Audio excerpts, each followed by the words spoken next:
Muy bien, hoy estamos en el primer viernes de este tiempo de Cuaresma, tiempo muy especial.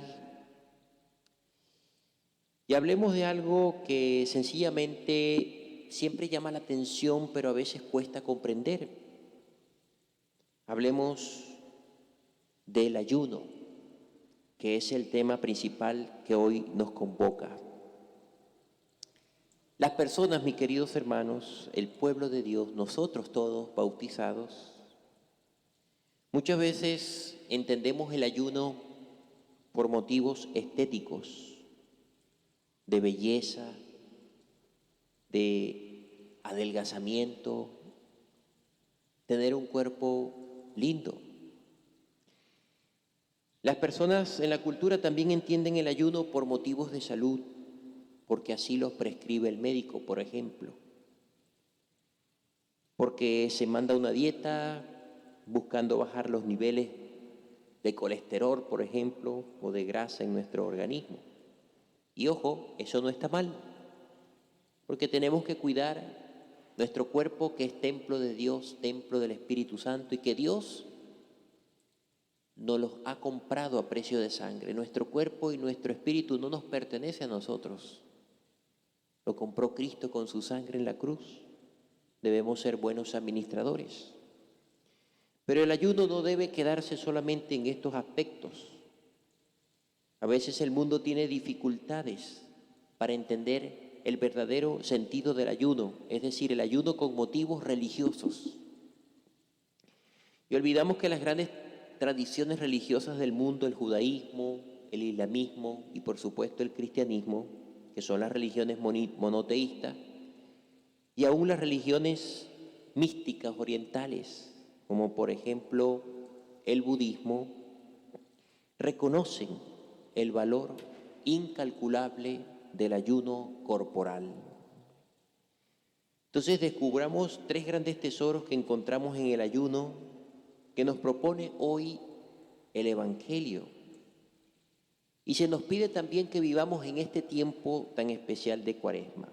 En primer lugar, el ayuno es una expresión de amor a Dios, así como por ejemplo una madre se priva de la abundancia de los alimentos para alimentar a sus hijos. Esto es un misterio de amor para compartir todo lo que tiene y cuanto posee con sus hijos. ¿Cuántas veces los padres se privan de algo para compartirlo con sus hijos? Así nosotros también aprendamos a ofrecer a Dios y a disminuir a veces las cantidades de comida, por ejemplo, y ofrendarlos con sentido religioso por un cariño oblativo, queridos hermanos. Lo ofrecemos por amor a Dios, al Señor que nos da la vida y que también nos da esos mismos alimentos de los cuales nos estamos privando. Pero encontramos también un motivo segundo de ayuno religioso en nuestra vida, y es el disciplinar nuestra voluntad. No solamente ayunamos por amor, en primer lugar, a Dios, sino que también para someter nuestra voluntad a aquel que lo ha dado todo por nosotros. Porque muchas veces nos dejamos llevar por los sentidos y nuestra cultura, que nos ofrece tantos deleites sensibles, por decirlo así, no entiende ni mucho menos el término de las prohibiciones o limitaciones. Hoy día pareciera que todo es válido, que todo es permitido, que nada se puede prohibir, y quien lo prueba y quien lo prohíbe, va en contra de los derechos humanos.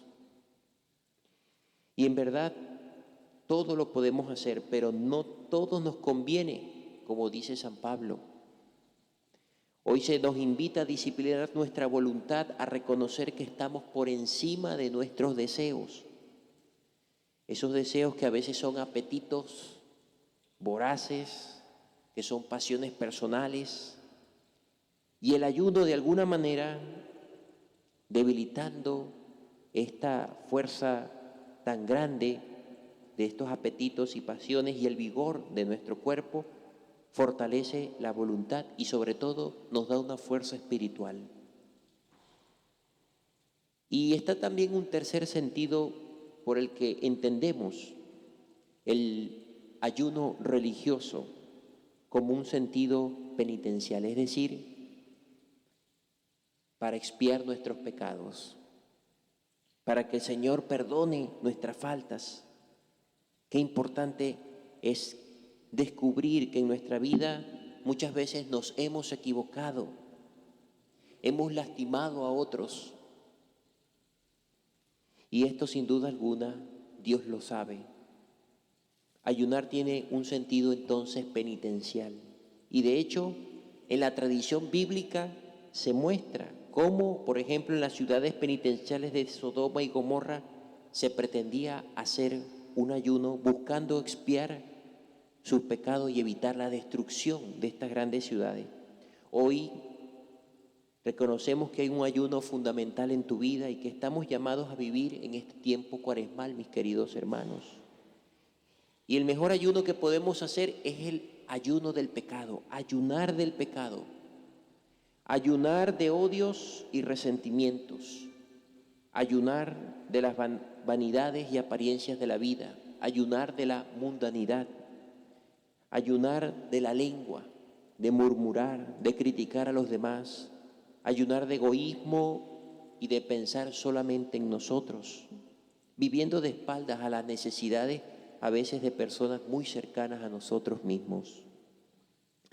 Mucha razón tiene el profeta Isaías en la primera lectura de hoy cuando dice: el ayuno que yo quiero es este: abrir las prisiones injustas, dejar libres a los oprimidos, partir tu pan con el hambriento, hospedar al pobre sin techo, vestir al que vemos desnudo y no encerrarnos en nuestra propia carne. Ese es el ayuno que el Señor quiere. En el fondo, tenemos que descubrir que no solamente ayunamos por tener un cuerpo lindo, motivos estéticos, o por salud, motivos dietéticos, sino que hay un valor muy grande cuando tu ayuno combinado con la oración lo presentas a Dios, un valor religioso. Y de hecho Jesús habla en la Escritura de que solo se puede sacar ciertos demonios muy intensos en la vida personal con ayuno y oración. ¿Quieres renovar tu vida? ¿Quieres renovar la vida de otras personas? Ayuna de alimentos y ora precisamente en ese tiempo de ayuno y alcanzarás, hermano, alcanzarás grandes bendiciones para tu vida y para la vida por quienes ofreces tu ayuno. Que el Señor entonces nos dé la gracia, nos bendiga abundantemente en este día para que comprendamos que el ayuno sin oración, que el ayuno sin misericordia por nuestro hermano, que el ayuno sin caridad no tiene sentido, que lo tenemos que acompañar de un corazón sensible a las necesidades de los demás para que el Señor también nos sane y nos libere del pecado. Amén.